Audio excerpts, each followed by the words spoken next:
There are three main kinds of ornamental stitching possible with tailoring, usually on the lapels of sport coats or suit jackets, but also possibly on the edges of pockets, including the breast pocket or the pockets on trousers, and even elsewhere.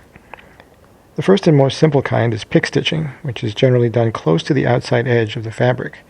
It is a single row stitching, so it's kind of low-key, but still visible because of the greater than usual length between the stitches.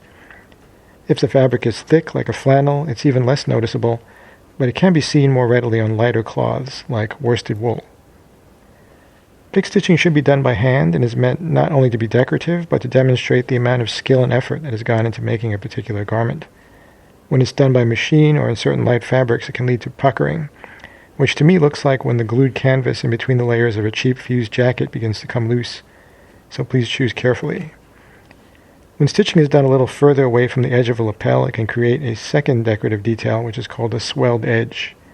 The stitching causes the fabric toward the edge to swell, creating the look of a distinctive narrow border along the lapel edge. This can be a nice aesthetic touch if it's done correctly. Finally, it's also possible to do 2 rows of stitching on a lapel with a gap between the rows, in which case it will be an extremely noticeable feature.